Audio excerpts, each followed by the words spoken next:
जय श्री माँ त्रिपुर सुंदरी। मेरे प्रिय साधकों, आज हम माँ त्रिपुर सुंदरी का सौंदर्य लहरी का यानी कि 27वां श्लोक का रसास्वादन करेंगे। तो हर रोज की तरह हम यह शांति पाठ करेंगे। ओम सहनावतु सहनौ भुनक्तु सह वीर्यं करवावहै तेजस्विनावधीतमस्तु मा विद्विषावहै। ओम शांति शांति शांति। जपो जल्पः शिल्पं सकलमपि मुद्रा विरचना गतिः प्रादक्षिण्य क्रमणम् असनाद्याहुतिविधिः। फिर से भगवान शंकराचार्य कितनी सुंदर उपमा और दृष्टांत अलंकार दिया है। जपो जल्पः शिल्पं सकलम् अपि मुद्रा विरचना गतिः प्रादक्षिण्यः क्रमण असनाद्याहुतिविधिः। वाह। तीसरा और चौथा चरण। प्रणाम संवेशः सुखमखिलमात्मार्पणदृशा सपर्यापर्याय स्तव भवतु यन्मे विलसितम्। फिर से तीसरा और चौथा श्लोक। प्रणाम संवेशः सुखमखिलम् आत्मार्पणदृशा सपर्यापर्यायः स्तव भवतु यन्मे विलसितम्। वाह। यहाँ कहा है कि जल्पो जल्प शिल्प, अक्षरमाला के जो सभी वर्ण हैं ने, वो वर्ण से हम पद और वाक्य बना के हम वैखरी वाणी से बोल पाते। तो खंडन मंडन आदि जो करते हैं उसी को जल्प कहा जाता है। बड़बड़ाहट बहुत ज़्यादा करता है उसको जल्पक कहा जाता है, बिना वो अर्थहीन बकबक करता है। तो यहाँ वर्णमाला के अक्षरमाला के जो अक्षर है उसी से पद बनता है, हम सब जानते हैं। दृष्टांत के तौर पर मैं बताती हूँ कि अक्षरमाला के जो अक्षर है उसी में से क म ल अक्षर लेके बगल बगल में रख दिया, हाँ, तो क म ल शब्द बन गया। तो जो कोई अक्षरमाला के शब्द पद वाक्य बनते हैं वो जल्प है, वो मंत्र के समान है।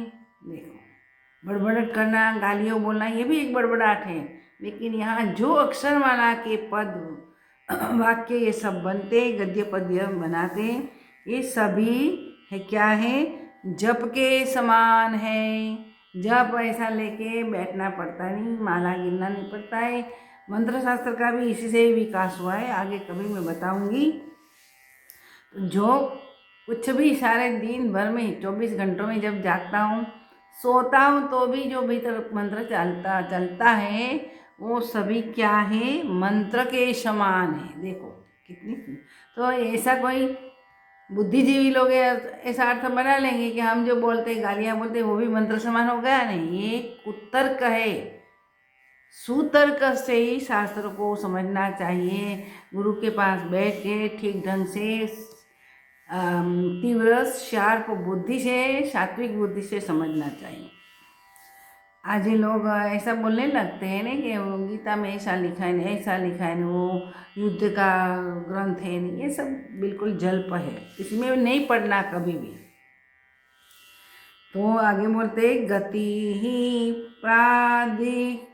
प्रादक्षिण्य, प्रदक्षिणा से शब्द बना है प्रादक्षिण्य। गति प्रादक्षिण्य क्रमणम असनाद्या तो ही गतिविधि आहुति विधि। जो मैं चलता फिरता हूँ तो वही मेरी प्रदक्षिणा है। कहीं और जाते चलते फिरते पृथ्वी पर हम तो वही प्रदक्षिणा है। मैं तो आगे यही कहूँगी कि जो साधक हो उड़ते उसके पास जो ये सिद्धि मिल जाती है, अवकाश में कहीं और ग्रह में भी जाते हैं तो वो भी प्रदक्षिणा हो गई साधकों के लिए। तो जो मैं चलता फिरता हूँ वो प्रदक्षिणा समान है माता जी, आपकी प्रदक्षिणा समान। इतना ही नहीं, जो हवन आदि कार्य में करते हैं ना उसी में ऐसे मुद्रा बनाते हैं, ऐसे मुद्रा बनाते हैं, ऐसी मुद्रा अंकुश मुद्रा बनाते। तो ये सब हवन में जो हम करते हैं, माता जी आपका जो हवन करते हैं तो उसी में जो मुद्राएं होती हैं। तो यहाँ जो मैं हाथों से जो कार्य क्रियाएँ करती हूँ, किताब का पन्ना उठलाना और किसी को दान देना, ये सब जो हाथों से क्रियाएँ होती है वो बिल्कुल हमारे योग की मुद्रा के समान है। आप जो ऐसे बैठिए तो ये भी मुद्रा है, तो हम जो कार्य हाथों से करते हैं वो भी मुद्रा के समान है। हे भगवती, आप अत्र तत्र सर्वत्र एवरीवेयर है, एवर लास्टिंग है, ओमनी प्रेजेंट है, ओमनीसाइंट है। तो ये सब ओमनी ओमनी लगा के सार्वत्रिक है, सब जगह है, विज्ञानमयी है, सर्वेश्वरी है। तो आप सब जगह होने के कारण हम फिरता है चलता है तो वो प्रदक्षिणा है। क्योंकि आप एक जगह पर मंदिर में जाकर हम प्रदक्षिणा करते हैं, वो प्रदक्षिणा तो ठीक है, भौतिक प्रदक्षिणा है। हम मन को मना लेते, हम मंदिर गए और प्रदक्षिणा की 108 बार की, उसी का फल मिलेगा, ऐसे हमारी धारणा बन जाती है। इतना नहीं, हम हवन आदि जो करते हैं, यज्ञ आदि करते हैं, यज्ञ आदि करते हैं तो उसी में जो हवन द्रव्य समीर है उसमें डालते हैं ना हम। क्यों डालते हैं? अग्नि प्रज्वलित होती है तो अग्नि को देवता माना गया है। अग्नि की ज्वाला हमेशा ऊपर उठती है, ऊपर उठना वही तो डेवलपमेंट है ना। निसरणी से ऊपर उठ गए, मंजिले पर चढ़ गए, वो तो भौतिक प्रगति के नीचे से ऊपर ही मंजिल पर चले, ऐसा नहीं है। अग्नि की ज्वाला जैसे ऊपर उठती है वैसे ही ये क्या करती है, ज्वाला में जो हमें यज्ञ में जो आहुति देते हैं उसी के पीछे हमारी भावना रहती है। जिस देवता का हम यज्ञ करते हैं तो स्वाहा कहते, इंद्राय स्वाहा, भगवती दुर्गाए स्वाहा। तो ये हमारी जो भावना है वेव्स के द्वारा, विकिरण नाम का वेव्स है, उसी वेव्स के साथ हमारी भावना देवताओं तक पहुंच जाती है। ऐसे भूत प्रेत आदि यानी कि पितृ का जो हम यज्ञ करते उसी को भी हमारी भावना विकिरण तत्व के द्वारा, विकिरण वेव्स के साथ पहुंचती है। तो क्या कहते कि जो कोई हवन आदि करते हैं तो हम ये हवन कहाँ करते हैं? हमारा जो जठराग्नि है ने उसी में हम खाते पीते हैं, वही आहुति के रूप में भीतर जाता है। तो वो हमारा जठराग्नि में जो हम खाना पीना डालते हैं वो हमारा होम द्रव्य है, अग्नि में जाता है। तो जठराग्नि से क्या बनता है सबको मालूम है, खून बनता है और प्राण सशक्त होता है। प्राण तो पहले से है ही, वो शुद्ध होता है, सशक्त होता है। तो हमारी जो स्थिति है प्राण तत्व को, प्राण भी देवता है ना, वो भी शुद्ध हो जाता है, सशक्त हो जाता है। तो ये जठराग्नि जो उसी में हम हवन द्रव्य डालते खाना पीना, वो हमारा हवन है, रोज का सहज हवन कहा जाता है। तो ये शक्ति का रूप है, अग्नि भी शक्ति का रूप है। शक्ति कहाँ नहीं है, सभी दूर है। तो खाना पीना भी हमारी आहुति समान है। हम भगवती के पास, देवताओं के पास, हमारा इष्ट के पास, सभी में भगवती तो समाई हुई है। हम साष्टांग करते, तो साष्टांग क्या है? 8 अंग जमीन को स्पर्श करते, हमारे सर भी और दोनों हाथ भी हमारी भूमि को स्पर्श करते, हमारे अष्टांग स्पर्श करते। तो इसीलिए सोते हैं तो भी अष्टांग जमीन को अड़ता है, स्पर्श करता है। सोते लेटते जो हम करते, बैठते, ये भूषाई जो हम करते, भूमि शयन करते, वो हमारा साष्टांग प्रणाम के समान है। देखो कितनी सुंदर बात की, भावात्मक जुड़ गया। तो ऐसा ही लोग भावात्मक तरीके से करेंगे तो भी जीवन में डेवलपमेंट, आध्यात्मिक डेवलपमेंट होगा ही होगा। आगे शंकराचार्य जी कहते, जहाँ जहाँ हमें सुख मिलता है, शांति मिलती है, आनंद मिलता है, तो वो आत्मानंद की लहरें हैं, उनमें चित्त लगाना वही ब्रह्म का आनंद है। आनंद की लहरी में, सच्चिदानंद की लहर तक हम पहुंच जाते हैं। भीतर आनंद जो उत्पन्न होता है तो उसी के साथ हमारा प्राण शक्ति, भाव शक्ति जुड़ जाती है, तो आत्मानंद की जो लहरें हैं उसी के साथ यूनिफाइड हो जाता है। इसीलिए आत्मानंद, निजानंद प्राप्त होता है। तो वो ब्रह्म को हम समर्पण करते हैं, वो हमारा समर्पण भाव है। समर्पण भाव समान ही हमारी क्रियाएं है। तो इसी प्रकार हर रोज दैनंदिन प्रक्रिया हम करते ही रहते हैं। साष्टांग दंडवत करते हैं, खाना पीना करके जठराग्नि में हम हवन आहुति देते हैं। तो हमारी जो साधक जो कुछ क्रियाएं करती है भगवती की पूजा के लिए, वही हमारी सहज हो जाती है। लेकिन सभी को यह नहीं होगा। कोई ऐसा गुंडा गिरा हुआ आदमी हो जो भय फैलाता हो, राक्षस जैसा हो, वो भी ऐसा खाना पीना सब करता है, लेकिन उसकी भावना अलग है। इसीलिए ये जो क्रिया करते हैं उसी को हम हवन के साथ, साष्टांग दंडवत के साथ, आनंद की लहरी को ब्रह्मार्पण करते, उसी के साथ हाथों की मुद्रा के साथ हम सरीखा नहीं कर सकते। हम उपमा नहीं कर देते, उसी को दृष्टांत देते। लेकिन ये इसीलिए तो कहा है, जो और लोग हैं और साधक लोग, उसमें यही तो फर्क है। साधक को ये सब लगेगा, मुद्रा हवन आदि सब लगेगा, लेकिन जिनको ये ज्ञान ही नहीं, अज्ञानवश जो करते हैं, उसी का कुछ खाना पीना आहुति नहीं होती, भूमि शयन होना, उस अष्टांग दंडवत नहीं होता, बड़बड़ गालियाँ बोलते, वो मंत्र समान नहीं होता। तो भगवान शंकराचार्य ने ऐसा कहा है कि जो सही साधक है, आत्मज्ञान की लहरें का अनुभव करते हैं, उसी की ये सब क्रियाएं माता जी की पूजा समान है। तो माता जी तो सर्व जगह, हम एक जगह पर मूर्ति बना के, हमने ही मूर्ति बनाई और फिर उसी को पूजा अर्चना करके उसी में हम हमारा भाव का आरोपण करते हैं। इसको अंग्रेजी में प्रोजेक्शन करते हैं।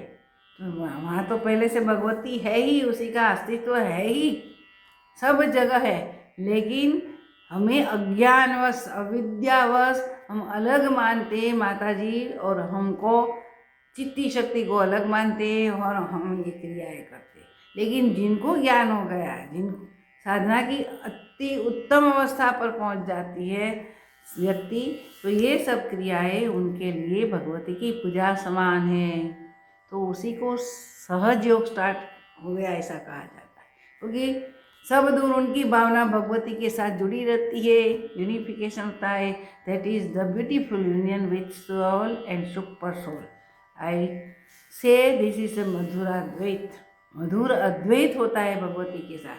तो मधुराद्वैत कोई अलग कहीं से ला के भीतर नहीं डालना पड़ता है, वो भीतर से ही मधुर भाव, प्रेम भाव उत्पन्न होता है। इसीलिए सभी क्रियाएं हमारी पूजा समान हो जाती है, क्योंकि बाहर है वही भगवती भीतर है, लेकिन अज्ञान बस हम उसी को पहचान नहीं पाता, क्योंकि हमारी बुद्धि भीतर नर्तकी की तरफ नाच करने लगती है, नर्तकी की तरह नाच करता है। नर्तकी को, इस शब्द को उल्टा दीजिए, कीर्तन।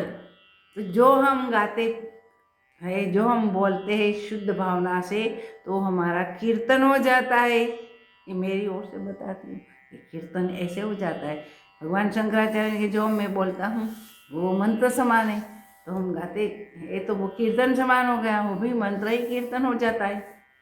तो ऐसे जो साधना दैनंदिन 6 घंटों को निद्रा को बात करके बाद में यही भावना से जुड़े रहता है, तो भक्ति मार्ग की क्लाइमेक्स सिद्ध हो जाती है।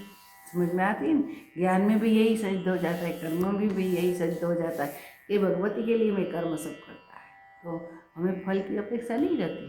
तो इसीलिए जो भगवान ने अपनी ओर से जो भावना भावी है वही सबको भीतर में उठनी चाहिए। तो स्फोटात्मक शब्दों का सार्थक निरर्थक अर्थ, यानी कि बड़बड़ करना, वही अच्छे शब्द बोलो बुरे शब्द बोलो, लेकिन ये जल्प ही कहा जाता है। मैं खंडन मंडन करो तो जो मैं बोलता हूँ ये जल्प ही मंत्र समान है। बहुत सुंदर बात बताए। अब सर्वव्यापी का है तो मैं प्रदक्षिणा करता हूँ, चलता हूँ तो फिर से ये दोहराने की कोई ज़रूरत नहीं, आपको समझ में आ गया है कि ये पूजा कैसे शंकराचार्य करते हैं, पहुँचे हुए साधक की पूजा क्या होती। वो क्या है, आत्मा तो मानस पूजा, शिव मानस पूजा में भी यही कहा है कि आत्मा तुम गिरिजामती प्राणा सहचरा संचार प्रदक्षिण विधि यद यद कर्मों में करो तत्त संभो द्वारा। तो यहाँ भी यही ही कल्पना भावना है। तो यही भावना जो भीतर एस्टाब्लिश हो जाएगी तो वहाँ से भक्ति सही रियल डिवोशनल स्थिति शुरू हो जाती है। भक्ति कहीं से उठा के यहाँ भीतर हम एस्टैब्लिश नहीं कर पाते। तो यही भावना से ही, दिव्यता से ही, इन्फ्लुएंट पावर जो प्रकाश है उसी के साथ हम एक रूप होते जाते, तब सच्ची भक्ति उत्पन्न हो जाती। वही भक्ति ज्ञान को ज्ञान का अनुभव करवा देती है। तो जब आत्मज्ञान हो जाता है उसमें क्या स्थिति होती है, आत्मा सो परमात्मा बोल तो लेते हैं हम, super soul merge into soul merge into super soul, आत्मा जीवात्मा परमात्मा में मिल जाता है। स्वीट यूनियन है, इसी को कर सकते हैं, उसको मैं मधुराद्वैत करती हूँ। तो स्वीट यूनियन का अनुभव इसी जीवन में जो जीवाता हमारा लाइफ है उसी में ही प्राप्त कर लेना चाहिए। कहीं और शांति नहीं है, कहीं और आनंद भी नहीं है। तो यहाँ तो परमानंद है, वो सब मटेरियल आनंद है, मोमेंटरी है वो, ये तो एवरलास्टिंग आनंद है। तो वहाँ से मुक्ति का अनुभव होता है। हम मुक्त है, हम टोटली फ्रीडम है। वो जो हम फ्रीडम की बात करते हैं आज़ादी की, यहाँ ये बात नहीं, यहाँ तो साल्वेशन एक अर्थ है, मुक्ति साल्वेशन। वो साल्वेशन प्राप्त हो जाता है, कहीं से और से नहीं उठा के थोड़ा देता है। अज्ञान और विद्या विसर्जित हो जाएगी भावना से, तब हमें ये स्थिति प्राप्त होती है। सुप्रीम स्टेज कहा जाता है, सुप्रीम स्थिति कहा जाता है। अंग्रेजी में इसी के लिए कोई शब्द नहीं कोइन करना पड़ता है। सुप्रीम स्टेज, सुप्रीम स्थिति, सुप्रीम पोजीशन। तो वहाँ तक हमें ये पहुँचना है इस जीवन में। इसीलिए गुरु की आवश्यकता है, हमें चलना पड़ता है, ये भावना भावनी पड़ती है, अनुभव करना पड़ता है, तब हमारा ये साधक बड़ा सिद्ध हो जाता है। तो आज का एपिसोड मैं यहाँ पूरा करती हूँ। सद्गुरु भगवान की जय, त्रिपुर सुंदरी माता की जय हो, जय हो, जय अस्तु। कल दूसरा जो समय मिलेगा तो दूसरा हम श्लोक कर लेंगे, ठीक है।